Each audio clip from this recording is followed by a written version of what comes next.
Well, I'm going to read you another book by my favorite author, Neil Gaiman. And this one is illustrated by Chris Grimley, and it's called The Dangerous Alphabet.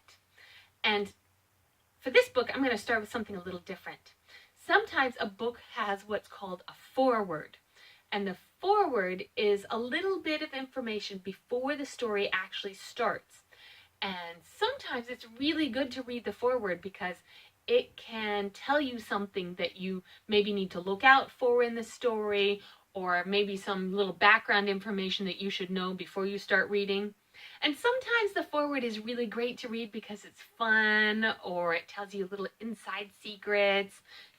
So I don't always read the foreword, but sometimes it's really important, and I think this one's a very good one to start with. It says, a piratical ghost story in 13 ingenious but potentially disturbing rhyming couplets, originally conceived as a confection both to amuse and entertain Mr. Neil Gaiman, Scrivener, and then doodled, elaborated upon, illustrated, and beaten soundly by Mr. Chris Grimley, etcher and illuminator, featuring 2 brave children, their diminutive but no less courageous gazelle, and a large number of extremely dangerous trolls, monsters, bugbears, creatures, and other such nastiness, many of which have perfectly disgusting eating habits and ought not, under any circumstances, to be encouraged. Please note, the alphabet as given in this publication is not to be relied upon, and has a dangerous flaw that an eagle-eyed reader may be able to discern. The alphabet has a dangerous flaw in this book. So can you help me look out for it? Shout when you see it, okay? A is for always. That's where we embark.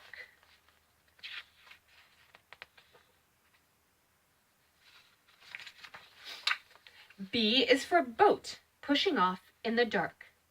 C is the way that we find and we look. D is for diamonds, the bait on the hook. E is for the evil that lures and entices.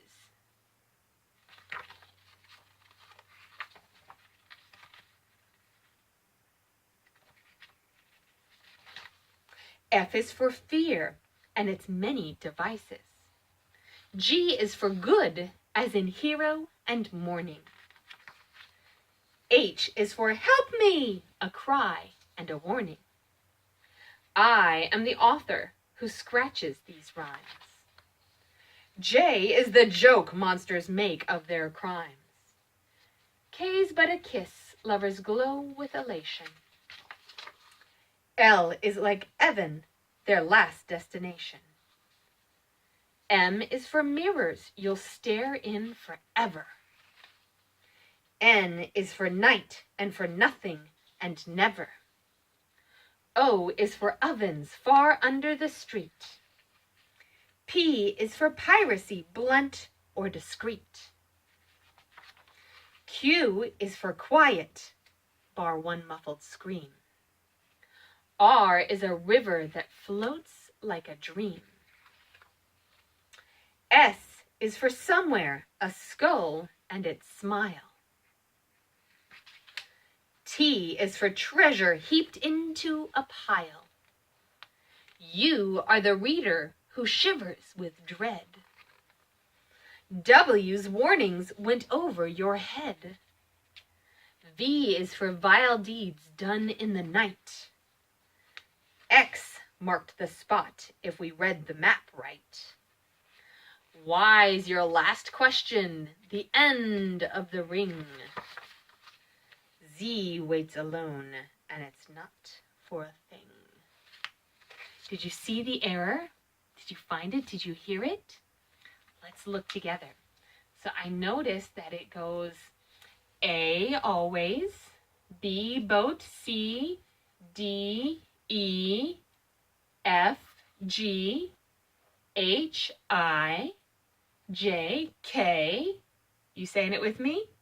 L, M, N, O, P, Q, R, S, T, U. What should the next letter be? V, right? Nope, the next letter is W, and then V. Right, it should go V, T, U, V, W, right? This one should go first, and then this one. Why do you think that they switched these two? It's because of the rhyming, right?